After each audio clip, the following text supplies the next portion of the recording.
पशुपति रूप धारण कर लिया था, शीश कटकर डोलेश्वर पर पहुंच गया था। पशुपति व्रत की मूलता शिव महापुराण में बता दी गई थी।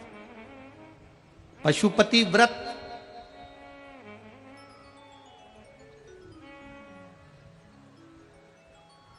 पांच सोमवार का ये व्रत होता है। बीच में अगर तुम्हारा कोई काम अड़ गया, रजोधर्म आ गया, कोई व्रत तुम्हारा पड़ गया, छठ पड़ गई, तीज पड़ गई, चतुर्थी पड़ गई, एकादशी पड़ गई, या तुम कोई व्रत करते हो वो उस दिन पड़ गया, तो उस व्रत को छोड़कर अगले व्रत को गिना जाता। सुबह पूजन की थाली लेकर मंदिर में जाते हैं, भगवान का अभिषेक पूजन करते हैं, थाली लेकर वापिस आ जाते हैं, उस थाली को अपने घर में रख लेते हैं। उसी थाली को शाम के समय फिर वापिस मंदिर में लेकर जाते हैं, उसमें 6 दिए रख कर ले जाते हैं घी के। प्रसाद एक कटोरे में जिसमें भी लग कर ले जाना है, 3 हिस्से मंदिर के अंदर उसके करे जाते हैं। दियों को मंदिर में जमीन पर नीचे रखा जाता है, 6 दियों को प्रसाद के 3 हिस्से कर दिए जाते हैं। शिव जी की पूजन कर दी जाती है। पूजन कर कर प्रसाद के 2 हिस्से मंदिर में रख दिए जाते हैं। जो कागज ले गए, दोने ले गए, पात्र ले गए, उसमें 2 हिस्से वहीं छोड़ दिए जाते हैं। 1 हिस्सा थाली में रख लिया जाता है। 5 दिए जो जलाए हैं वो वहीं रखे रहने दो। 1 दिया जमीन पर से वापिस उठा लो, जिसको जलाया नहीं है उसको थाली में रख लो। शंकर भगवान से प्रार्थना करो, बाबा आज मेरा पहला पशुपति व्रत है, भोलेनाथ आप स्वीकार करना। मेरे मन की कामना ये है बाबा, जिसके कारण मैंने ये व्रत किया है। व्रत का बोलकर, दिया लेकर, प्रसाद का 1 हिस्सा लेकर, थाली लेकर वापिस अपने घर पर आओ। घर के दरवाजे में जब अंदर प्रवेश करो, सीधे हाथ की ओर बाहर घर के बैठ जाओ। घर की ओर मुख करो और सीधे हाथ की ओर बैठकर घर की ओर मुख कर कर वहीं पर 6ठे नंबर का जो दिया लेकर आई हो उसको जला लो। बाबा से यहाँ प्रार्थना कर लो, भोलेनाथ मेरा कार्य ये है, इसको सफल करना। घर में प्रवेश कर जाओ। भोजन करते समय सबसे पहले जो प्रसाद का 1 हिस्सा तुम मंदिर से लाई हो, पहले उसको भोजन के समय पर पहले उसको खाओ। इसके बाद फिर भोजन करो। अपने प्रसाद के हिस्से में से किसी को प्रसाद नहीं देना। प्रसाद भगवान के मंदिर में जब बनाकर लेकर जाओ, कढ़ैया में, भगोनी में उतना ही प्रसाद बनाना जितना प्रसाद मंदिर जाएगा। आप 1 कटोरा भरकर ले गए और थोड़ा सा कढ़ैया में छोड़ दिया तो आपका व्रत सफल नहीं हो पाएगा। प्रसाद उतना ही बनाना, अगर ज्यादा बना है तो ज्यादा ले जाना पड़ेगा, कम बना है कम ले जाना पड़ेगा। प्रसाद कढ़ैया में, पात्र में छूटना नहीं चाहिए। जो शंकर जी के लिए बनाया है तुमने, उतना की उतना पूरा लेकर जाना पड़ेगा। ये नहीं कि मैं बच्चों के लिए थोड़ा बना के छोड़ जाऊं, बच्चों के लिए थोड़ा घर वालों के लिए बनाकर छोड़ जाऊं ना, जितना बनाए सारा लेकर जाना पड़ेगा। इसलिए उतना बनाओ जितना तुम्हें मंदिर में ले जाना। पात्र खाली होना चाहिए, तब उसको लेकर जाओ। 3 हिस्से करो, 2 हिस्से मंदिर में रखकर 1 हिस्सा लो। 4 व्रत पूरे हो जाएं, 5वां व्रत रहे।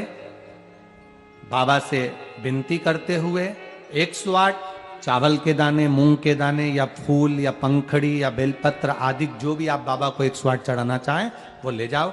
1 श्रीफल, कुछ भेंट साथ में लेकर जाओ। भगवान को नमन कर कर भाव के साथ में ध्यान देना। जो 108 सामग्री ले गए हो वो भगवान को समर्पित करो। नारियल और भेंट 11 रुपए, 21 रुपए, 51 रुपए जो भी तुम लेकर गए हो, वो जो जलाधारी है, जलाधारी का मतलब होता है ये जहां पर शिव जी का शिवलिंग रखा है, ये जलाधारी, ये जल, नारियल, भेंट इस जलाधारी पर कभी नहीं रखना चाहिए। जो नारियल भेंट जलाधारी पर रखते हैं उनकी भी कामना पूर्ण नहीं होती। ये नारियल भेंट या जो भी फल है, फ्रूट्स है, वो इस जलाधारी पर नहीं, जमीन पर रखो। पर इस जलाधारी पर जहां भगवान शंकर का शिवलिंग रखा है, गोल जला देते हैं, जलाकर दीप रख देते हैं। 5वां व्रत भी ऐसे ही करो और बाबा से विनय करो, पशुपति नाथ से विनती करो। पशुपति व्रत एक ऐसे व्रत हैं जो नारी पुरुष, बच्चा, बूढ़ा जो करता है उसकी मनोकामना भोलेनाथ पूर्ण जरूर करते हैं, ये निश्चित है। अगर पति पत्नी दोनों व्रत कर रहे हैं, कभी कभी किसी का व्यापार नहीं चलता या नौकरी नहीं लगती या किसी कार्य के कारणवश, तो पति पत्नी दोनों व्रत करते हैं, एक साथ करते हैं, उन दोनों की थाली अलग जाएगी, दोनों का प्रसाद अलग जाएगा, दोनों के दिए अलग जाएंगे और दोनों अपने अपने प्रसाद को अलग से पाएंगे, एक थाली लगकर नहीं जाएगी। मां और बेटा कर रहे हैं तो भी थाली दो ही जाएगी, बेटी और मां कर रही है तो भी थाली दो ही जाएगी। प्रसाद के हिस्से दो थाली ले जाने का मतलब होता है प्रसाद जो बनाकर लेकर गए हो उसके 3 हिस्से होना चाहिए।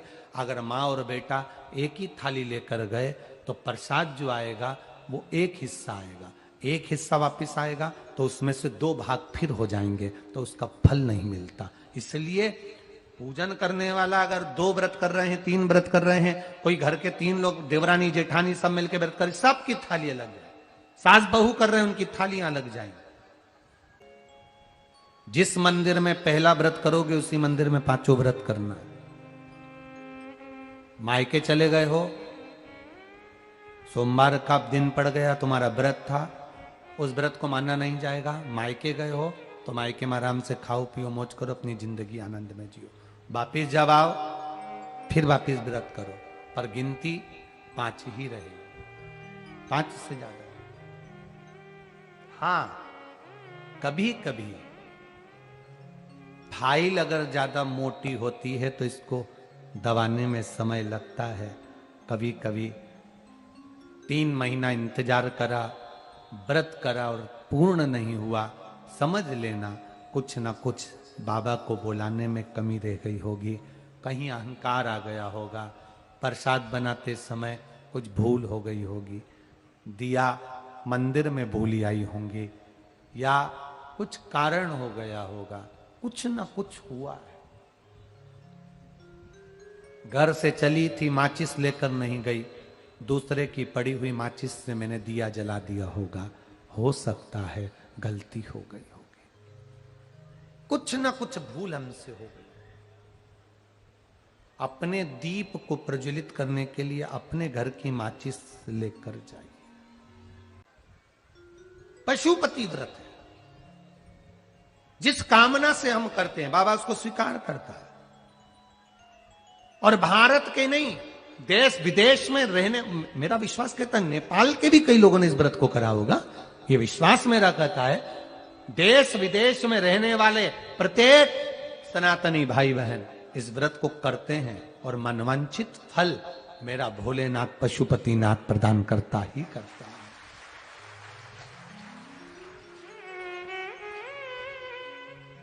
कई लोग उसको गुनगुनाते रहते हैं, जय पशुपतिनाथ हरे।